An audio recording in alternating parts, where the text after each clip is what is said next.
It's February 4th here in Seoul, and I'm Kim Dami. We begin with these stories making the headlines at this hour, starting with a change of mind by U.S. President Donald Trump regarding tariffs.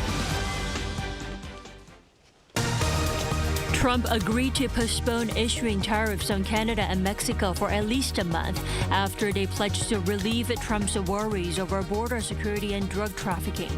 He is set to speak with his Chinese counterpart in the coming days to work on their separate trade war. The fifth hearing of President Yoon Suk-yeol's impeachment trial is taking place on Tuesday. Key witnesses involved in the martial law order are expected to make some unfavorable claims against the president, including allegations that he ordered the arrest of politicians. The coldest temperatures of the season have hit South Korea. Feels like temperature will go as low as a minus 17 degrees Celsius here in Seoul on Tuesday morning, with most parts of the country under cold wave alert until the weekend. U.S. President Donald Trump's proposed tariffs on Canada and Mexico have been put on hold. This comes after the two countries have agreed to put more troops on their borders with the U.S. Our An Sung-jin starts us off. Less than a day ahead of Trump's imposition of 25% tariffs on Canada and Mexico, the tariffs have been postponed for at least a month. Canadian Prime Minister Justin Trudeau on Monday local time posted on X that he had a good call with President Trump, signaling that a deal has been struck. The deal includes implementing a $1.3 billion border plan, which includes reinforcing the border with nearly 10,000 frontline personnel, as well as strengthening resources to respond to fentanyl and money laundering. The agreement with Canada comes only hours after Trump announced a similar deal with Mexico. Just a day before U.S. tariffs were to take place, Mexico agreed to also place 10,000 National Guard troops along the U.S. border to prevent the flow of drugs. I told him we wanted him to pause the tariffs, so we've reached that agreement. I'm sure that during this month, we'll be able to deliver good results for his people and the people of Mexico. Over the next month, the U.S. and Mexico will be negotiating on trade and security issues before a final decision on whether to implement full tariffs. Meanwhile, Trump stated that he will be talking with China in less than 24 hours on deals regarding stopping the flow of fentanyl in the Panama Canal. However, Beijing's ambassador to the United Nations, Fu Chong, reaffirmed the country's position during a press conference at the UN headquarters, stating that China will file a lawsuit with the World Trade Organization and implement countermeasures regarding Trump's tariffs. Concerns over a global tariff war sparked by Trump are still high, as he also warned of tariffs to the European Union. When targeted, unfairly or arbitrarily, the European Union will respond firmly. Whether these trial periods for Canada and Mexico will lead to successful tariff deals is unclear. Negotiations could see the U.S. adding on trade issues, and concrete results may not appear regarding drug trafficking or illegal immigration issues. An Sung-jin, Arirang News. And following Trump's change of mind, the markets in the U.S. recovered some losses. Wall Street did open on Monday with a massive sell-offs before mostly recovering by the end of the trading session. Lee Seung-ja has more. On the first day of Wall Street trading since U.S. President Donald Trump's announcement of 25% tariffs against Canada and Mexico and an additional 10% tariff on China, major indexes saw major sell-offs. However, major sell-offs slowed as Trump announced that he would put a hold on the 25% tariff on Mexico and Canada in order for negotiations to take place. By the end of Monday's trading, the S&P 500 fell just 0.8%, while the Dow lost 122 points, or 0.3%. The tech-heavy Nasdaq fell 1.2%. Still, major tech and auto shares fell on the day due to concerns that an intensified trade conflict due to Trump's tariffs and the response from affected countries could hamper sales. America's largest car maker, General Motors, fell as much as 7% during pre-market trading Monday, before recovering to trade over 3% lower from its previous trading session. Stellantis NV also fell nearly 4% by the end of Monday's session. Apple, which relies heavily on Chinese labor for its production, also saw its share fall over 3%. However, Bitcoin, which fell over the week, rebounded to above $100,000 again. According to U.S.-based cryptocurrency exchange Coinbase, as of 8 a.m. Korea Standard Time, the price of Bitcoin stood at over $101,700. Concerns still remain for South Korea's currency market as the greenback continues to strengthen against the won amid Trump's protectionist policies. According to the Seoul Money Brokerage, as of 2 a.m. Tuesday morning, the won fell 9.31 against the U.S. dollar to close at 1,462 won. Lee Seung-jae, Arirang News. Bank of Korea forecast South Korea's real GDP growth rate this year could fall to the mid-1% range if international trade conflicts continue to heat up. According to the central bank on Tuesday, the country's real GDP growth could fall by an additional 0.2 percentage points from its previous outlook of 1.9% if global trade conflicts intensify. Now, this means that the real growth rate for this year could be 1.7%. The BOK said strengthening U.S. protectionist policy and response measures from countries like China could result in a rapid contraction in international trade.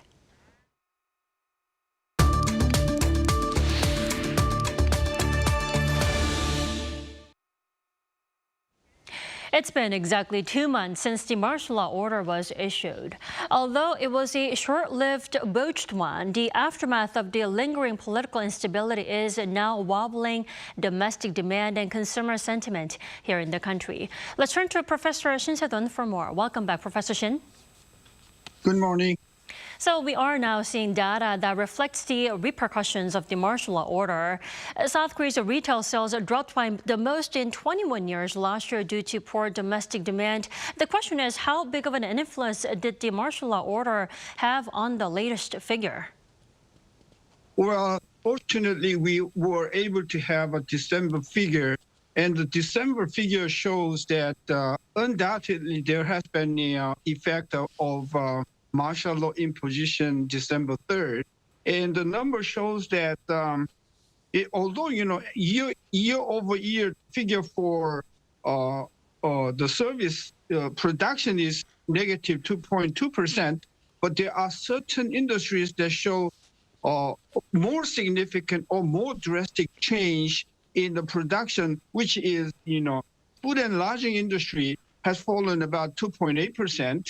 And the most hit by the martial law declaration is sports and art service, which has been fallen by 8.7%. So there has been a significant damage to certain industry, certain service industry like food and lodging, and the sports and entertainment industries. Well, it is the latest martial law order is the latest political crisis that South Korea experienced. And in general, how much do a political crisis like a martial law order or declaration affect consumer spending? Well, half of that, I think, is related to, consumers' kind of expectation. What's going to happen, next to this kind of a political calamity? And the people are pretty much distressed by unheard of, a declaration of a martial law in December 3rd. And in my projection, that will, according to the Bank of Korea, it's going to, lower the growth rate by 0.2 percentage point. But to my projection, it could go up as a half a percentage point. In which case, this year's economic growth rate could be below 1.0%. Right. It's also notable how the martial law declaration was issued in December when, people get generous or spend more because of holidays. What about the real estate? There were just over 3,000 real estate transactions in December last year. But this is a notably low figure considering we saw over 9,000 transactions last July alone. What's slowing people's decisions to, buy and sell? Yeah, it is because of a complex kind of reasons. One is that, the second, we call it stress test, kind of a program was postponed early last year. But because of the kind of criticism from the market, government decided to implement that from the September, the second stress test, which means that the banking institutions are going to be very difficult in making loans. That's one thing. And there's another thing is that the government has to kind of press, regulation on housing loans because the price of housing has been rising very rapidly. So there are two reasons. One is the implementation of September, about the second stress test stage, and the other one is the government regulation on housing loans. Well, does that mean we'll continue to see poor figures for January for domestic consumption in the real estate sector? Definitely. We're not talking about yet, about the Trump administration's, kind of a trade tariff wars. And we're not talking about, what's going to happen in the political arena in Korea. So if you add that up, the negative effect of Trump administration on the one hand, and the other one, political kind of progress in Korea, I think that's going to have a more negative effect upon Korean economic growth down the road. Well, Professor Shin, the government is doing its best. The Finance Ministry plans to accelerate efforts to recover the local economy, which includes implementing an economic reinforcement package worth over $12 billion. Now, will that be enough? I mean, what else should there be? Well, most of that government kind of a package, about I think the 90% or 95% of that is loans. Already people are sick and tired of loans, because loan, even though you can have money in your hands, but you have to pay back, and also you have to pay the interest on that. So I think most of the package is including the kind of loans which has been already devastated the many small and medium firms. So I think making loans to the small and medium-sized enterprises will not be sufficient to recover the damage of whatsoever after 12/3 kind of martial law. So I think the government has to be more audacious, and instead of providing loans, I think the government has to provide more of a fiscal support. So more audacity from the government with fiscal support, you're saying. Professor Shin, thank you so much for sharing your insight with us this morning. We appreciate it as always. Thank you.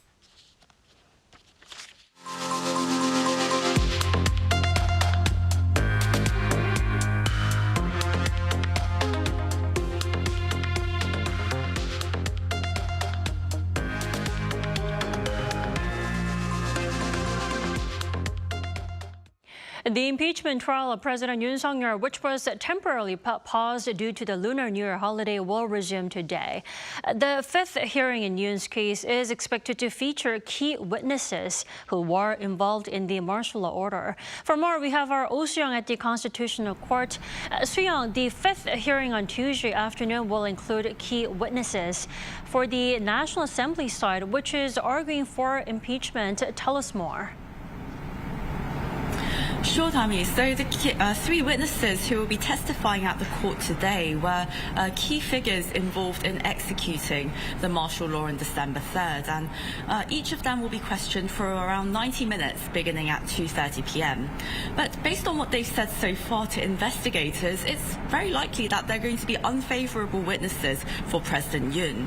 Lee Jin-woo, for instance, he is the former commander of the Capital Defense Command.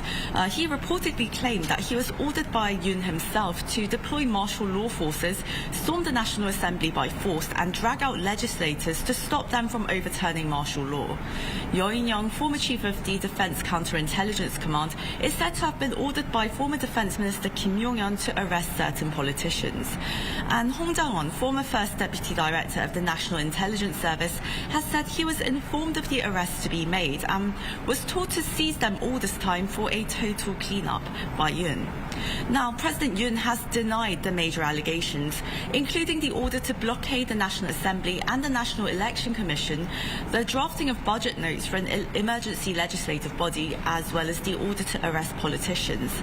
So the hearing this afternoon could feature conflicting testimonies that the president himself would likely try to refute. Well, President Yoon denying all charges and defending himself. Soo-young, how long do you see this trial stretching on? Well, for now, there are 3 more hearings scheduled until next Thursday, that's February 13th. But it remains unclear for now whether the Constitutional Court will be able to wrap up this case by then, or whether they'll decide to hear from more witnesses, which would obviously inevitably prolong the trial. And so far, the court has maintained its very firm stance that it's focusing on speedily delivering a verdict and delivering a swift trial process. The case also seems less complex compared to former President Park Geun-hye's trial in 2017, which involved 16 hearings and over 30 witnesses, compared to Yoon's 8 hearings and dozen witnesses. So based on the court's current schedule, a verdict could be out by the end of the month or early March, given that it took 10 days to deliver a ruling on Park's trial and 14 days in the case of former President Roh Moo-hyun. But the conflicting testimonies may require more witnesses for cross-checking and verification of whether Yoon directly issued martial law orders, also whether the decrees were unconstitutional, and whether the president had pre-planned the martial law. The president team has applied for more than 24 witnesses, of which the court is still reviewing, and also as Yoon's representatives continue to challenge the court's proceedings, experts say that the trial's procedure could be lengthened. Unlike in former President Park Geun-hye's case, where her defense team did not engage much in legal debates, this time President Yoon's legal team is aggressively contesting legal arguments. Also, the speed of the proceedings is important, of course, but if the trial is rushed too much, leading to a lack of thorough evidence review, that would be a very dangerous outcome. Now, Tammy, most experts do believe that the trial would be completed. It would be concluded by mid-April, which is when 2 justices on the bench are set to retire. But Professor Tang, who we just heard from, says that we can't rule out an even longer ruling based on what we've seen so far over the past 4 hearings. I see. Keep us updated during the day, Soo-young. Thank you for the coverage. So, with President Yoon's impeachment trial resuming today, we turn to the Seoul Detention Center, where he is scheduled to depart for the Constitutional Court later this afternoon. And our Choi Min-jung is at the detention center. Min-jung, how are things looking this morning? Hi, Dami. It's a freezing cold morning, but perhaps due to the weather, we aren't seeing as many protesters here at the moment. But it is pretty loud here with chants playing from loudspeakers and people right next to me playing drums from time to time. And we're expecting to see more people gather with Yoon, as you said, scheduled to go to the Constitutional Court for the impeachment trial later in the day. We're currently seeing heavy security with the police officers and buses on site as well. Well, Min-jung, along with the impeachment trial, President Yoon is also facing a criminal trial. We learned yesterday that the criminal trial will begin later this month. Is that so? That's right, Dami. Legal sources have said Yoon's criminal trial will begin on February 20th, starting with a pre-trial hearing. He will not be required to be present at the pre-trial hearing, as it is a step focused on reviewing key evidence and issues before the formal trial begins. Yoon has been under a criminal probe on charges related to insurrection, and the president is accused of declaring an illegal state of emergency on December 3rd last year without war, armed conflict, or a major national crisis. He is also suspected of deploying military troops to the National Assembly to prevent lawmakers from rejecting the martial law declaration. Additionally, he is accused of planning the arrest of key political figures. Yoon argues that declaring martial law was constitutional, and he lifted the order when it was voted down by the Assembly. That's all for now. Back to you, Dami. All right, Min-jung, thank you for that report. That was our Choi Min-jung reporting live from Seoul Detention Center. Now, in other news, Sam Altman, co-founder and CEO of US AI company OpenAI, is in South Korea, where he is expected to announce a collaboration with South Korea's dominant mobile platform, Kakao. Altman is scheduled to attend a closed-door Builder Lab workshop on Tuesday, where local firms and startups put their heads together on the intensifying global AI race. His trip also includes signing a collaboration with Kakao and expanding joint business ventures, especially in the Asian market. Kakao introduced its conversational AI service Kanana last year, and watchers predict the company could integrate OpenAI's model into its AI platform.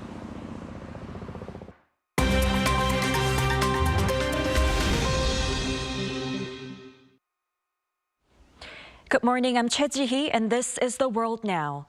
Beginning in Europe on February 3rd, European Union leaders gathered in Brussels for informal discussions centered on defense and security. The meeting addressed concerns over potential U.S. tariffs on European goods, as indicated by President Donald Trump. While French President Emmanuel Macron stressed Europe's need to assert itself if its commercial interests are threatened, German Chancellor Olaf Scholz expressed a preference for cooperation. Other leaders, including Polish Prime Minister Donald Tusk, also highlighted the negative implications of a trade war and the importance of unity. NATO Secretary General Mark Rutte and British Prime Minister Keir Starmer also joined the bloc's 27 leaders in the meeting. Starmer became the first UK Prime Minister to attend an EU leaders meeting since the country left the bloc 5 years ago. Over in Greece, the tourist island of Santorini is on alert after more than 200 undersea earthquakes were recorded between February 1st and 3rd. The most substantial quake, a magnitude 4.8, occurred on Monday local time, leading to landslides and rock slides on the island. In response, authorities have closed schools in related areas, advised residents and tourists to avoid abandoned buildings, and issued tsunami warnings. Emergency teams, including rescue units and medical personnel, have been deployed as a precaution. Greek Prime Minister Kyriakos Mitsotakis has urged residents to stay calm and adhere to protection guidelines. The frequency and intensity of the recent quakes have led to many residents to temporarily leave the island. Moving to Russia, an explosion in the lobby of a luxury apartment complex in Moscow has killed pro-Russian paramilitary leader Armen Sarkisian and his bodyguard. 3 others were injured. Russian authorities labeled the bombing in the Scarlet Seals luxury apartment complex on Monday local time a carefully planned assassination, as the explosive device reportedly detonated remotely just as Sarkisian entered the lobby. Sarkisian was the founder of the Arbit Battalion, a pro-Russian militia operating in eastern Ukraine. He had been accused by Ukraine's security service of participating in illegal armed groups and organizing pro-Russian military units. In the UK, London Zoo on Monday celebrated the successful breeding of 33 endangered Darwin's froglets following a rescue mission from a forest in southern Chile. In October 2024, a team of conservationists collected 52 healthy Darwin's frogs and transported them to London in climate-controlled conditions. A devastating fungus had caused a 90% decline in the population of Darwin's frogs in Chile since 2023. The amphibians, named after naturalist Charles Darwin, are known for their unique behavior, where males carry developing tadpoles in their vocal sacs for safety.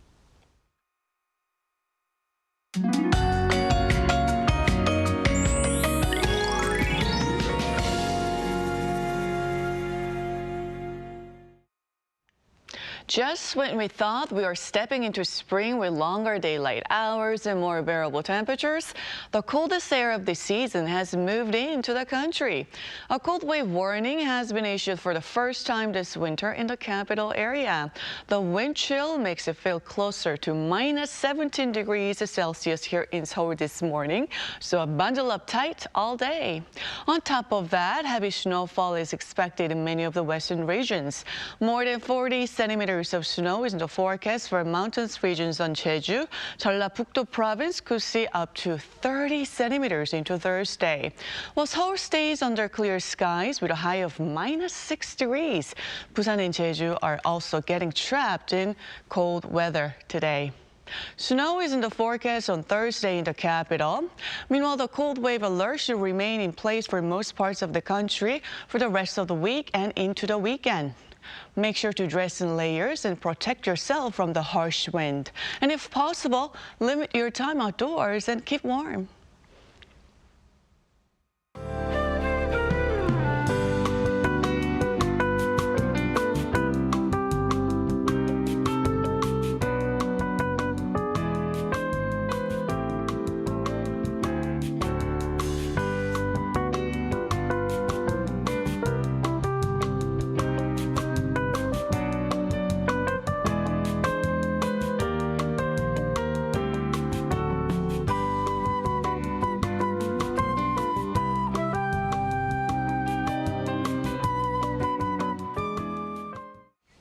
That is all we have for this morning. We'll be back tomorrow at the same time, 10 a.m. Korea time. Thanks for watching.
How to survive in Korea.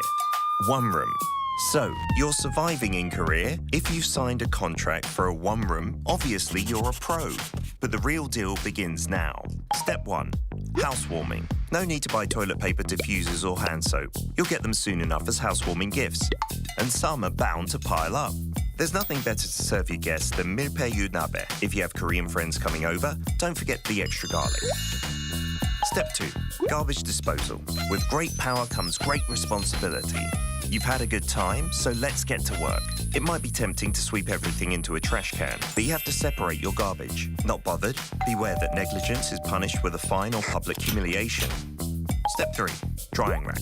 You're excited to live alone in Korea, but the fate of these items, hanger, storage, or a hanger.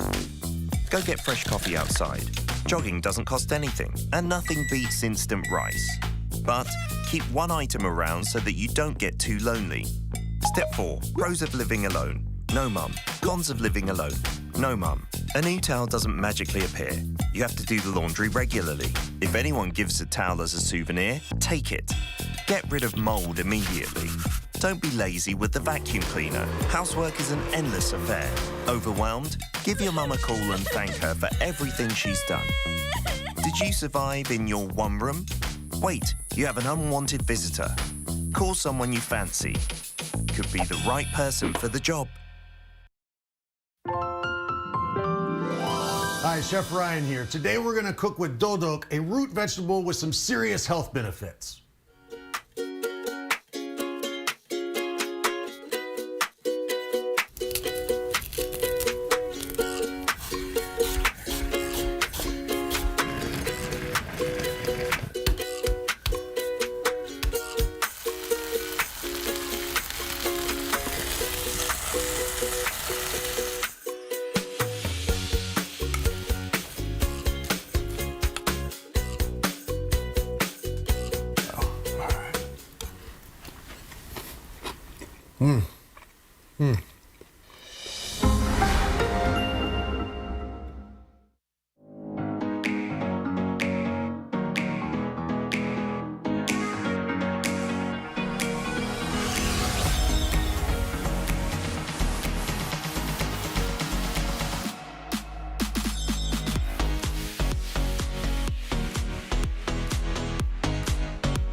Presiding over Monday's cabinet meeting following his latest diplomatic agenda in New York, President South Korea's economy will grow. Central bank has kept its key interest rate unchanged.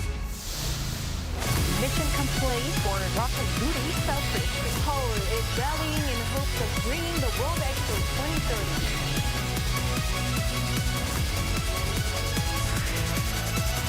Arirang.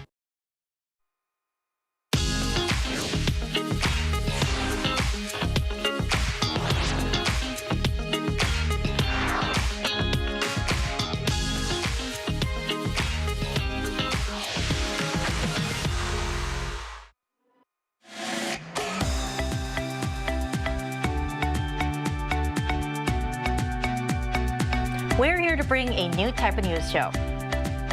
New insights, new styles, and new topics every day. We are News Generation. Bring news just for you. It's Tuesday, February 4th here in Seoul. I'm Song Yujin, and thank you for tuning in to News Generation. Today, we're joined by Kwon Ji-yeon. Good morning, Ji. Good morning, Ji-yeon, and Kang Mun-ju. Great to be here today. Great to have you. Now, both are here to speak on behalf of those in their 20s and 30s. So we're going to start with our keyword news of the day. Our keyword news for this Tuesday is obesity. Now, obesity is becoming an increasing health concern in Korea, especially among young men. A new study published in the latest edition of the Korean Journal of Family Medicine examined more than 3,600 men and women between the ages of 19 and 39. And the results showed that more than 45% of male respondents were classified as obese, while the obesity rate among women stood at 20.5%. So I also want to ask our panelists, as part of the same generation, do you have any concerns about staying fit and healthy? And please share your go-to health tips as well.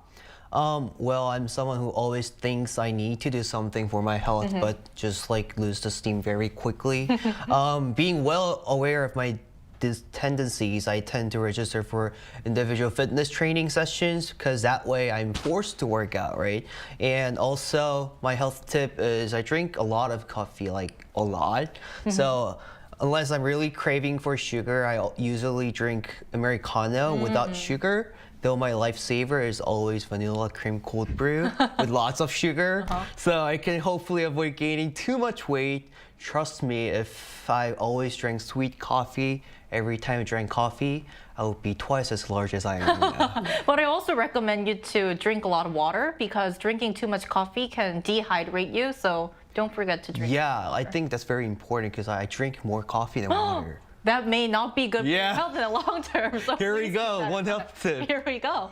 Then Jian, I think you and we talked about staying fit and healthy last year in one episode of News Gen, and I remember that you gave a lot of good tips. So could you share and tell us a bit more? Of course, of course. Well, first of all, drinking a lot of water is quite important indeed. Well, I do my best to maintain a steady weight, though I must admit winter hasn't exactly been kind to It's the hardest season. I know, so I've gained a little weight, as usually happens in winter.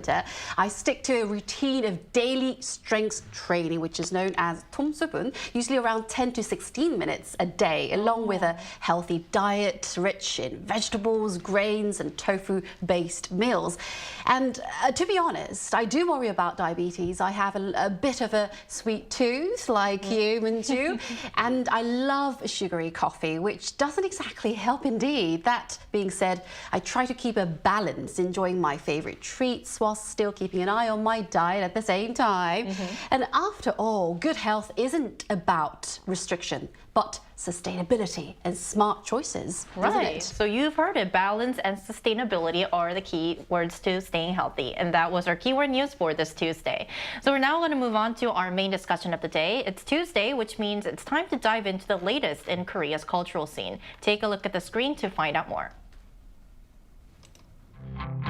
Last week, Korea enjoyed a 6-day holiday for Seollal, the Korean Lunar New Year.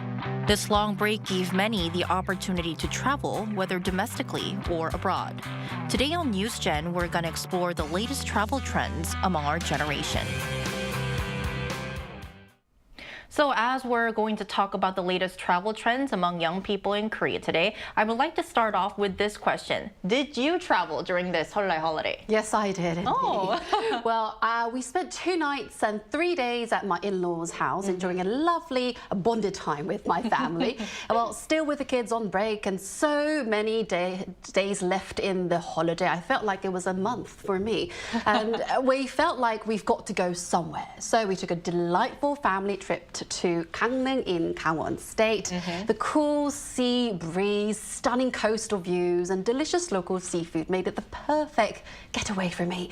So we spent quality time all together exploring the beaches, relaxing at cozy cafes and enjoying some of Gangneung's famous treats. It was absolutely wonderful, a much needed escape from the daily routine. Wow, I'm so jealous of you right now because I didn't get a chance to travel during the Seollal holiday, but fortunately Juyeon did. Then I want to ask you, Munju.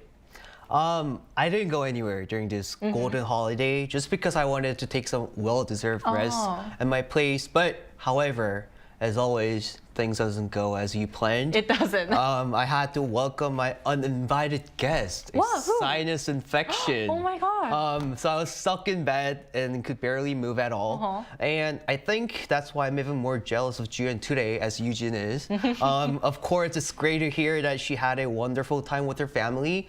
But I'm especially envious of her visits to cozy cafes, which was actually my one and only plan for this golden holiday. Really? Oh, yeah. no. As a cafe lover, I just wanted to sleep as much as possible and just enjoy some peaceful moments at cafe. But, well, my uninvited guest just ruined my whole plan.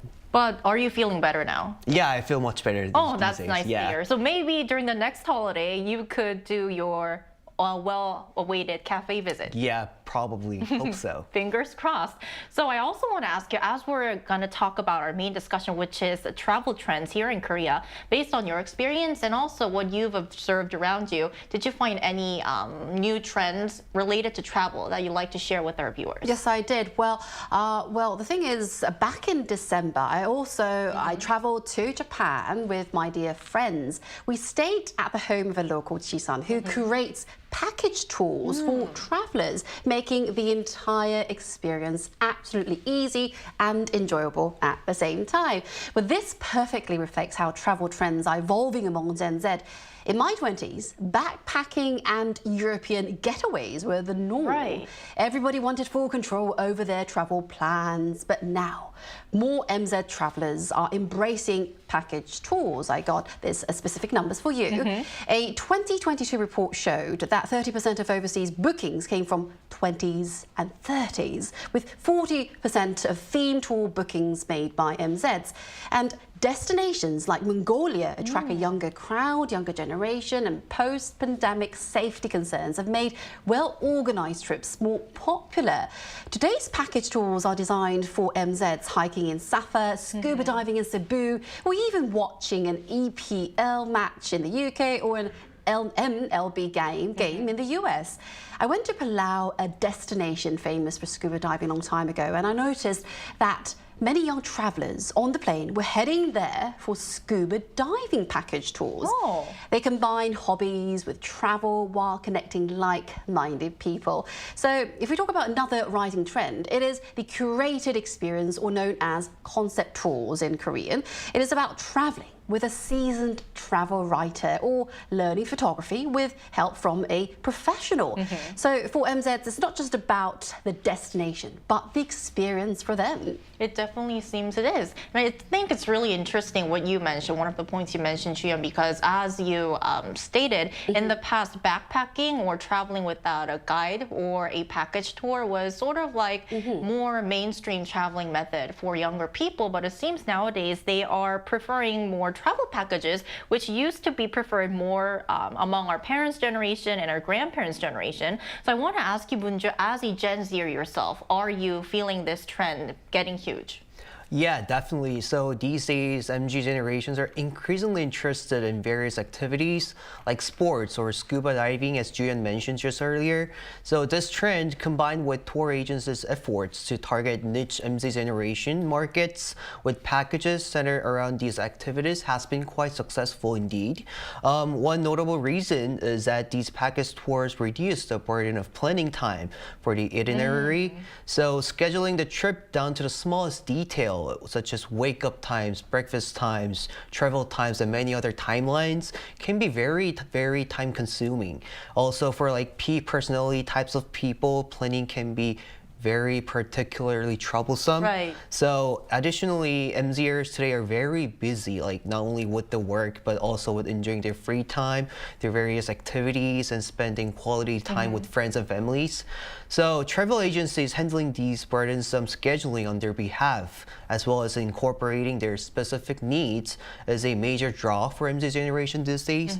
And moreover, last but not least, travel agencies often provide tickets to events that are difficult to purchase individually. As just you had mentioned, EPL, English Premier League games, or operas, musicals, which could also add another strong motivation. Right, so I think that the biggest advantage is that you don't have to plan out everything because you just have to choose, and then the travel agency or tourism agency comes up with a specific plan catering to your demands. So this could be some of the reasons why our generation is leaning more towards travel packages. Then aside from what Julia mentioned, Moonjo, are there any other new travel trends that you've noticed that you'd also like to introduce to our viewers?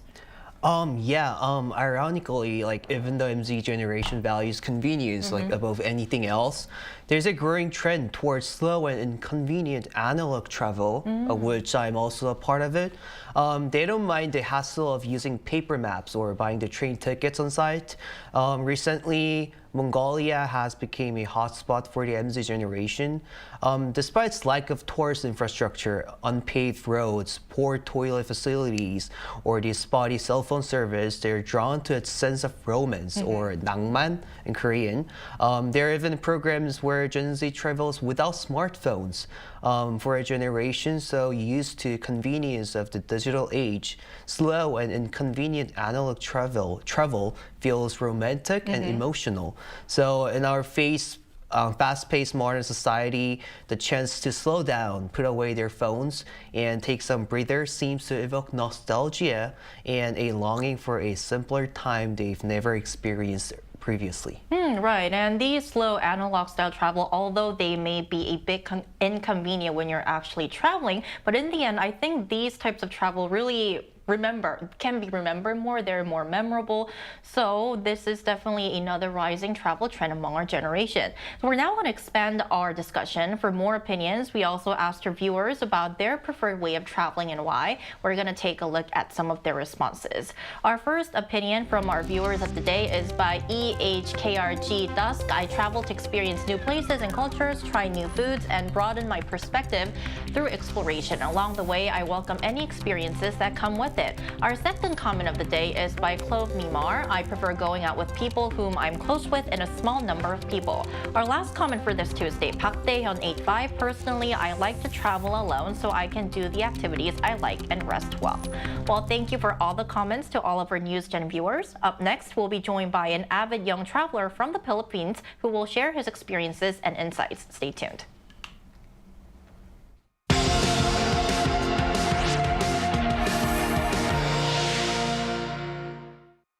NewsGen wants to hear from you. Go to YouTube and search our channel Arirang News. Click Community and leave a comment down below. Make a new type of news with us. So joining us this Tuesday morning is Dave Gino, a Gen Z content creator from the Philippines. Welcome back to the show, Dave. Dave, can you hear us well? Good morning. Hi, Dave. Well, Dave, could you please unmute yourself? I think you're muted now. Hello. Hi, it's great to have you back on the show, Dave. Good morning. Good morning. Mabuhay from the Philippines. Great. So, Dave, we first want to ask you, how often do you travel and why do you like traveling so much? And do you have a preferred travel style? I travel 4 to 5 times a year. And I started traveling when I was 21 after graduating from the university. And I'm still in my 20s. And looking back, I believe it was one of the best decisions that I've ever made. I started traveling when I was younger. Because once we get to travel and experience things that are new to us, our dreams become bigger. All right? We want to experience more. So it was in 2018 when I realized my dream for myself, and it was to travel the world and experience as many countries as I can. Because this dream also shaped me. I've become more thrifty and hardworking because I have motivation to achieve things, especially because I'm not rich, we're not well off. It also pushed me to look for other income streams because I know I have to earn more if I wish to travel more and at the same time still invest for the future. In terms of travel style, I am the budget traveler one. I even named myself as the kuripot traveler on social media. Kuripot is a Filipino term which roughly translates to frugal. So I always make sure to travel within my means, to maximize savings in travels, so I still have a budget to spend for other travels. I do it-yourself travels where I plan my own trip, create my own itinerary. Although there were time before in Europe, I had a package tour, but I realized I love do-it-yourself travels more versus package tours.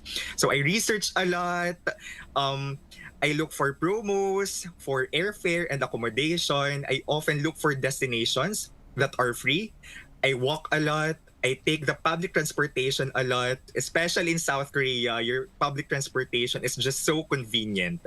So with this, I get to save, and I feel that I am truly able to experience the travel destinations that I am in. Well, I do love your travel style, Dave. So, what do you think is the greatest benefit of traveling, and what does it mean to you personally? The greatest benefit of traveling. So traveling also means growth to me. Yes, it also means growth to me because I'm able to expand my horizon and get to have new perspectives. It pushes me to, be braver and step out of my comfort zones, especially when I travel alone. So I get to learn new cultures firsthand and get to see in person beautiful landscapes and historical marvels that I only see on TV, internet, or even history books. You know what? When I traveled to Italy, 2 years ago, I vividly remember having goosebumps when I finally saw one of the new 7 wonders of the world, the Colosseum in Rome. I was so mesmerized when I saw the Angkor Wat in Cambodia. So it's an architectural marvel from the 12th century, and it's the largest religious monument in the world. So amazing how they were able to preserve these historical marvels which stood the test of time. So those were, surreal moments. I really felt like I traveled back in time. I also love it every time I get to meet new people, both locals and fellow travelers. It shaped the whole travel experience and I get to learn from them. So last month, my first travel for the year was to Coron, Palawan in the Philippines. So I met Europeans and Canadians who love the Philippines so much. While we're on an island hopping and eating by the white sand beach, they described there's nothing like that beauty in the world. So it also felt surreal to them. And they also noted that aside from the beautiful landscapes, they really appreciated the friendliness of the Filipino people, which they found the best part of their trip. So this also validated me that the Philippines is indeed beautiful. So not just the landscapes, the sceneries, but also the people. So did you know, guys, just a trivia, you mentioned about Cebu earlier. Our top source of foreign tourists is Korea. So around 1.5 tourists come from Korea last year. So that was an increase from the 1.4 million tourists in 2023. Yeah, interesting. Our last question for you, Dave, today is, are there any types of travel experiences or destinations you're eager to try out in the future? I think there are 4. So number 1, I want to complete all the new 7 wonders of the world. So I hope my trip to China this year pushes through so that I can experience the Great Wall of China.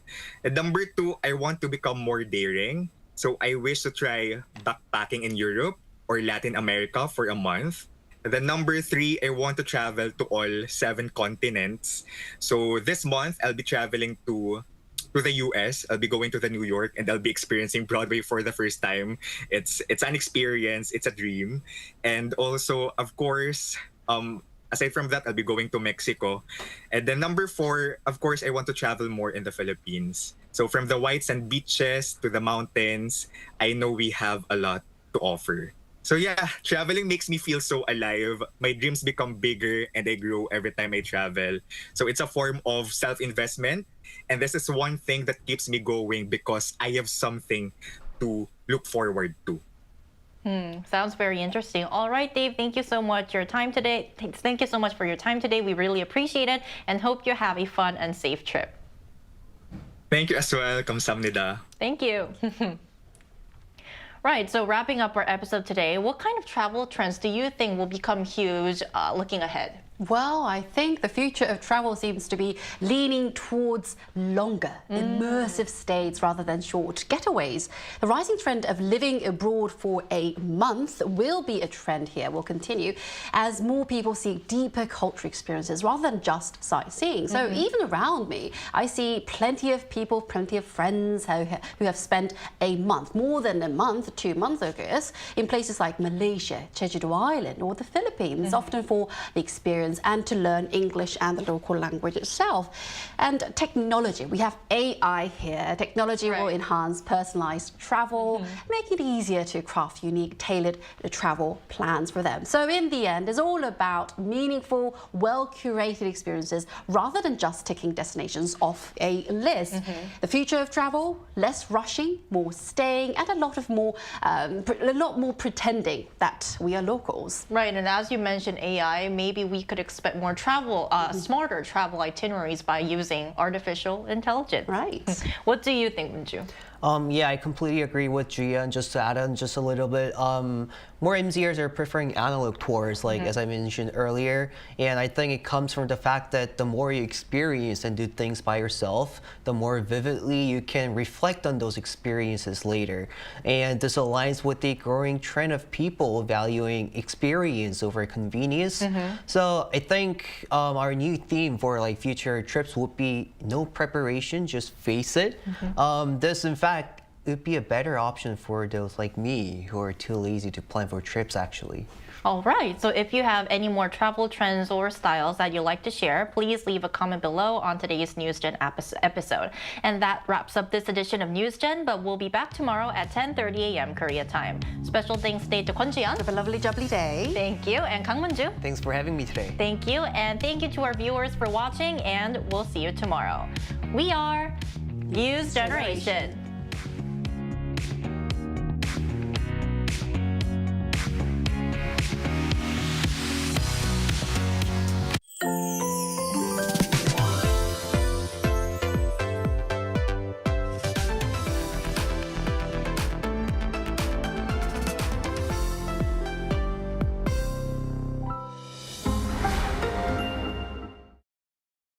How to survive in Korea. Cafes. Step 1. Find a seat. Before ordering, find a seat. Laptop ID, smartphone, jacket, whatever that can mark your territory. But no bites. It's a little too big. Step 2. Pick up. We do not ask or call your name. We call out, B69번 고객님. The buzzer will vibrate when your order is ready at the counter. Wait, got your straw? Keep the top of the wrapper on. Doing this is more hygienic. Step 3. Cafe etiquette. If you need to use your laptop, find a seat next to a socket. No extra charge for using electricity. But if you're staying over 3 hours, how about ordering another drink or dessert? Step 4. Last bite standing. There's a mysterious custom in Korea. The last bite standing. When there's about 1 bite left of that cake, nobody will go for it. You might be tempted, but don't be hasty. Right before you get up, Take the last piece, saying that you simply can't waste food, or just leave it. It will save a few calories. Did you survive at the cafe? Did someone behind the counter catch your eye? Go for the same drink